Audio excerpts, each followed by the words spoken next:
Hey everybody, good evening. Thanks for staying back late. Hopefully I won't take as long. We'll try and be quick. This is also going to be a little bit different than what you may have heard all day. It's not just about Flink. I'm introducing a different product that solves a slightly different use case for data analytics and AI. This is a very new project. Apache Cloudberry is a very new project in the Apache community, but it has been around. The technology has been around for a couple decades, right? And it's all based on another open source project, Postgres, which has been around for more than 40 years, right?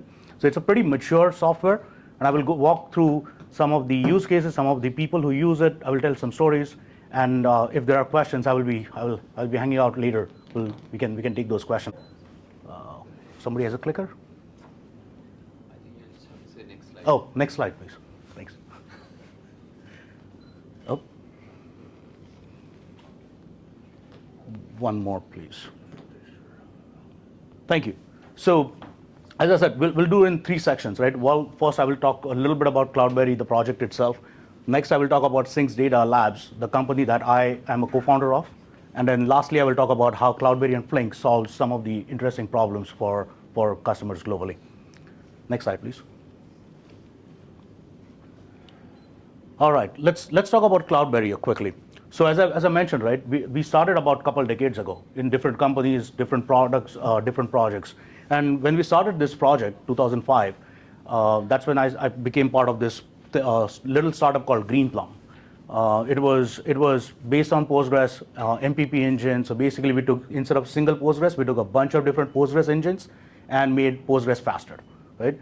This was back in the day where there were very few CPUs involved, right? Very few compute power involved. These days, the servers that we run on at least have 100 cores, right? Back in the day, there were 4, right? So this is a while ago. But at the same time, we were not the only one doing this. There were other players doing the same thing with Postgres. You guys may have heard of Vertica or Netezza or other data analytics processing engines. You may have heard of Alibaba's data analytics cloud for Postgres, right? So that one is also based on very similar technology, MPP engine for Postgres. If you have heard of AWS Redshift, that is exactly this same engine, right? Like same concept, started back 20 years ago. But 10 years into it, we were at a company called Pivotal, and we open sourced all of that work that we had built in-house. And that open source project was licensed under Apache Cloud, Apache 2.0 license, but not part of Apache Software Foundation. And unfortunately, over the years, a lot of acquisitions happened, and it ended up at Broadcom. And Broadcom is a big company who doesn't like open source, right? So they shut down the business, right? So when they shut down that project, the open source project, me and a bunch of my ex-colleagues, we came together and we said, we want to do something in this open source community. And we started a company called Synx Data Labs. And over there, we took all that old open source stuff that we had built, and we put it under Apache Software Foundation. And when we did that, one of the first things we did was the old stuff was really old, right? Like this was Postgres 8, 9, 12, right? Like all of that has been outdated. Nobody in Postgres community is maintaining them. So we upgraded the kernel to Postgres 14, and we launched it as Apache Cloudberry project. It's all in the incubation phase right now, and we hope in the next few months it will become a full-time project, right? And based off that, we have come up with SynxDB as a database. That's live right now and available for anybody to use it. Anybody can download it. We have different flavors, different versions of Postgres that we support, and all of that is, next slide, please. We are running out of time. I will skip this one. One more slide, please. So the reason we are doing it, right? Like it is relevant for Apache community. It is relevant for anybody who does data analytics, and a good proof of that is here, right? If you think about data and AI, some of the companies who have done pretty well in that space are Snowflake and Databricks. If you look at what they did in the last 3 months, right?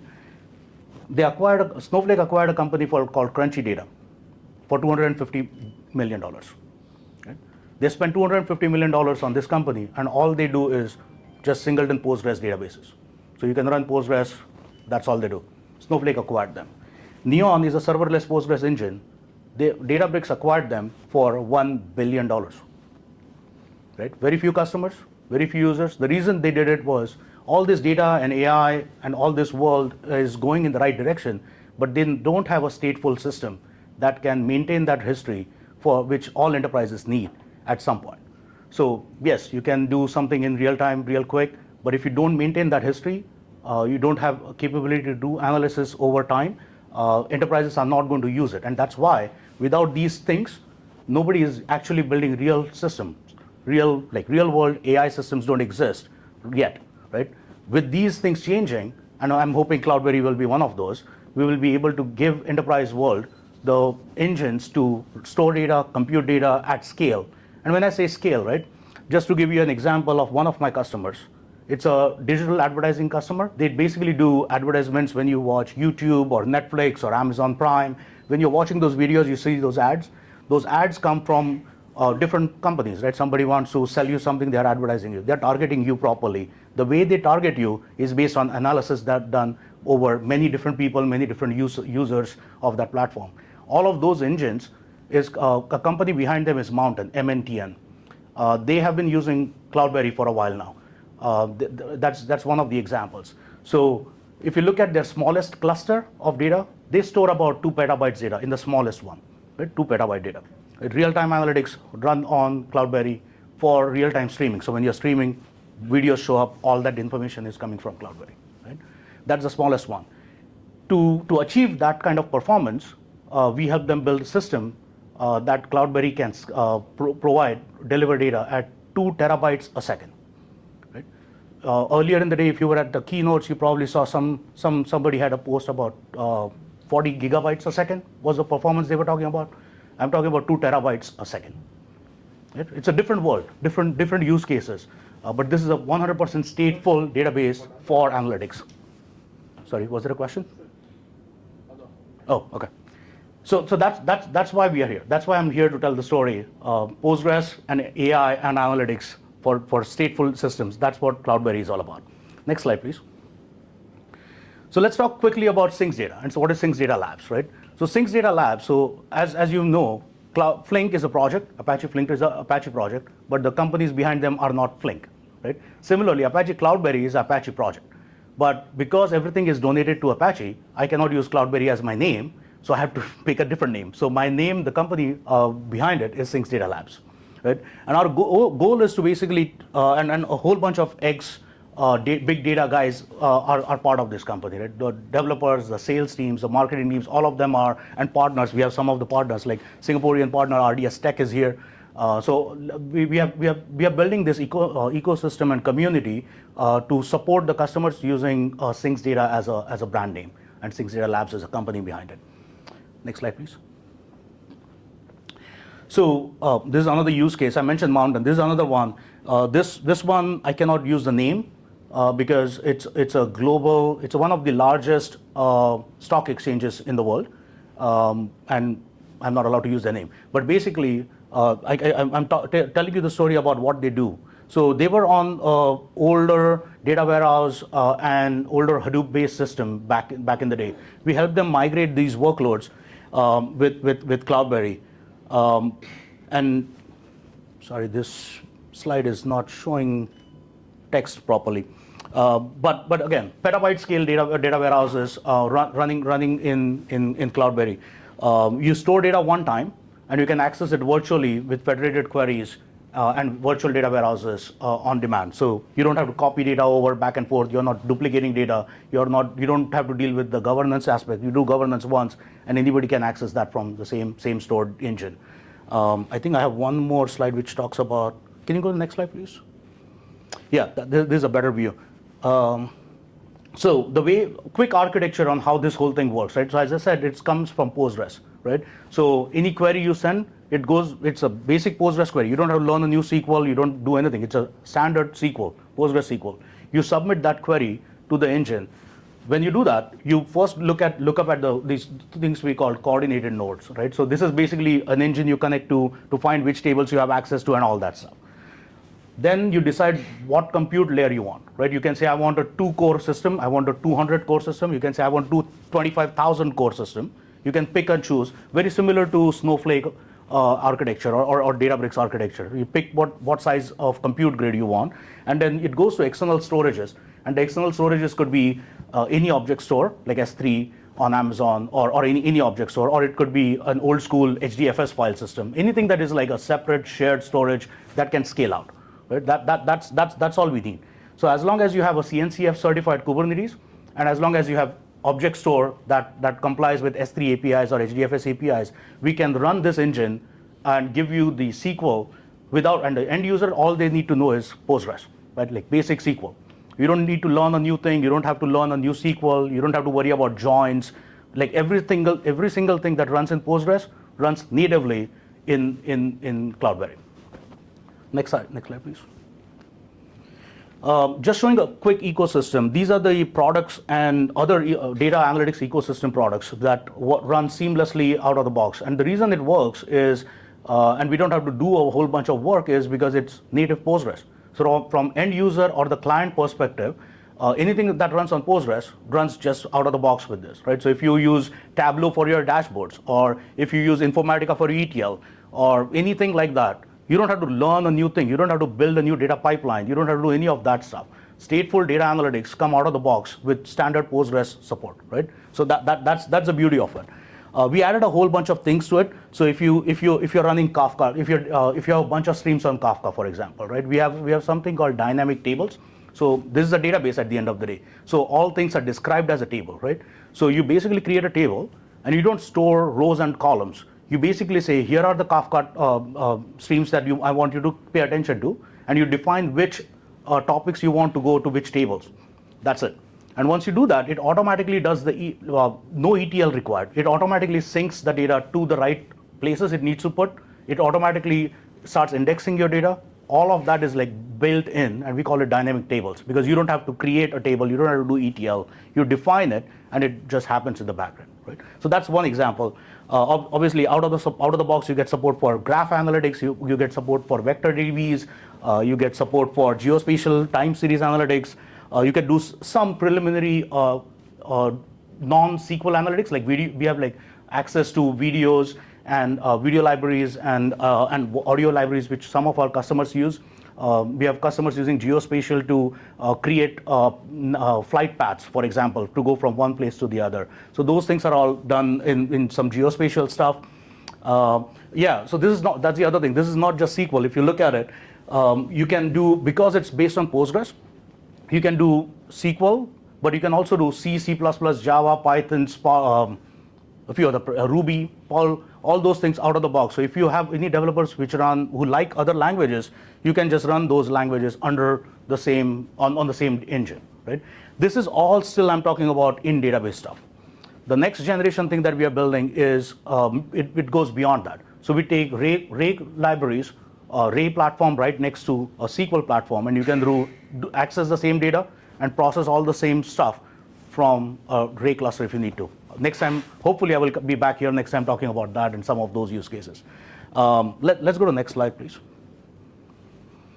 So you can use, obviously, as I think I mentioned all these things. So you can use all these languages. You can do basic stuff like clustering, classification, just basic data science stuff, regression, some geospatial analytics, all of those using just built-in functions.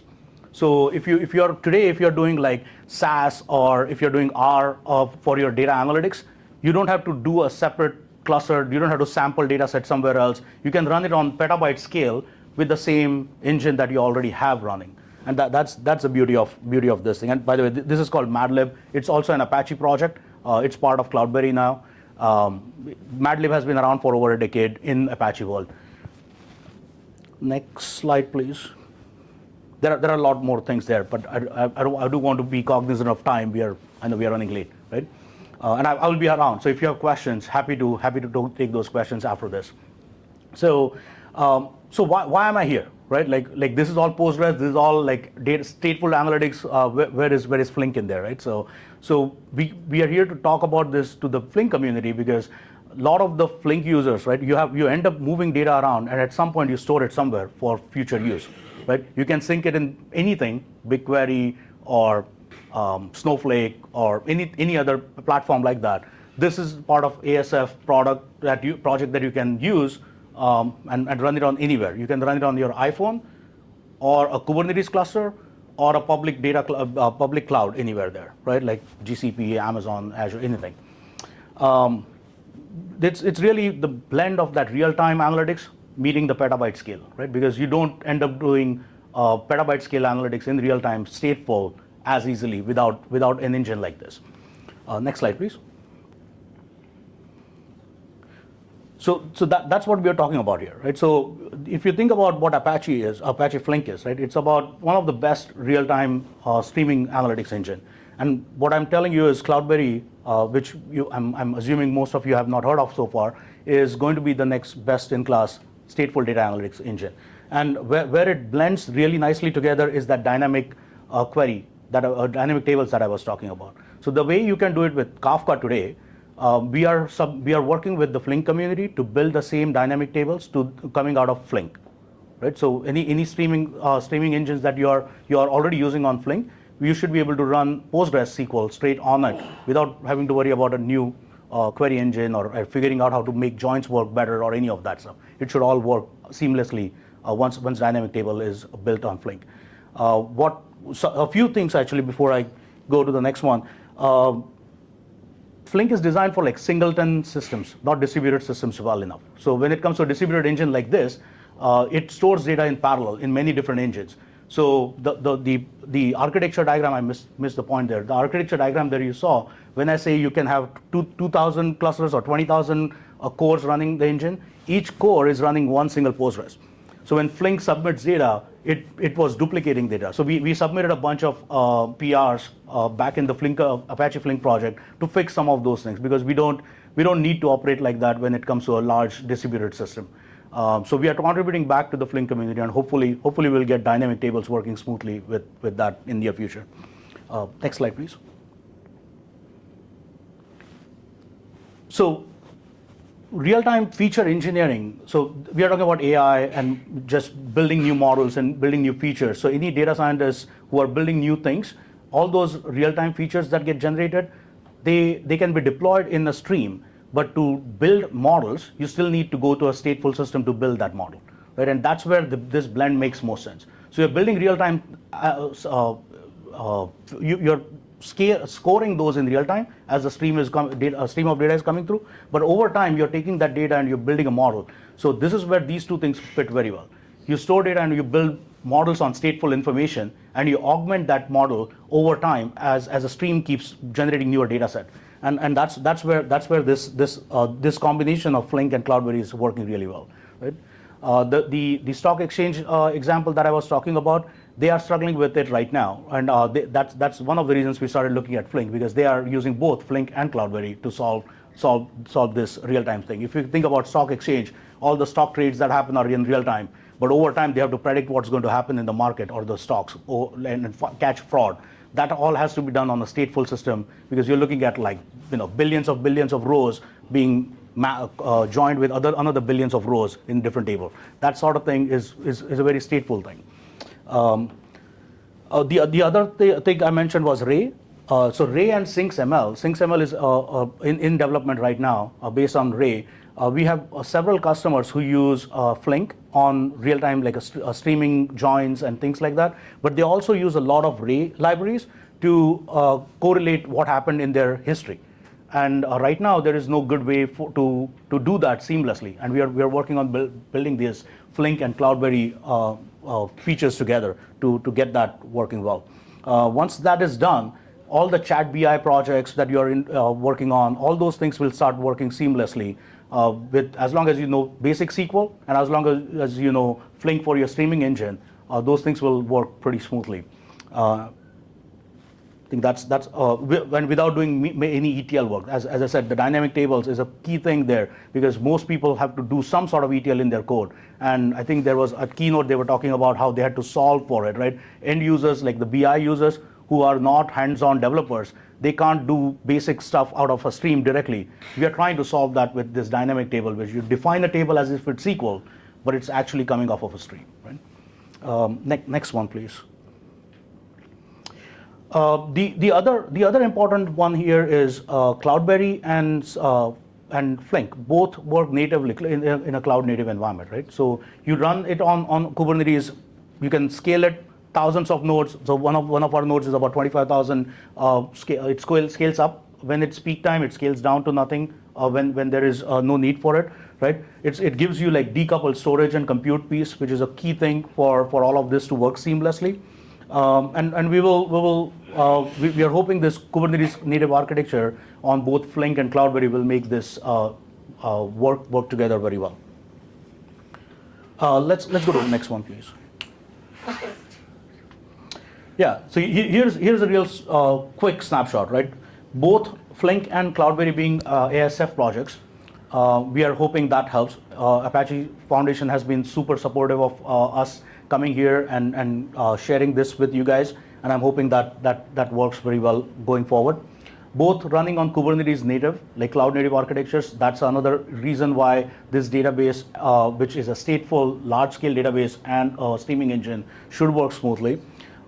Most of these Gen AI things need some sort of AI, vectorized AI engines there. Right now, Flink does some of it, but they still need some external links, right? We got built-in LLM support, built-in pgVector support out of the box in Cloudberry.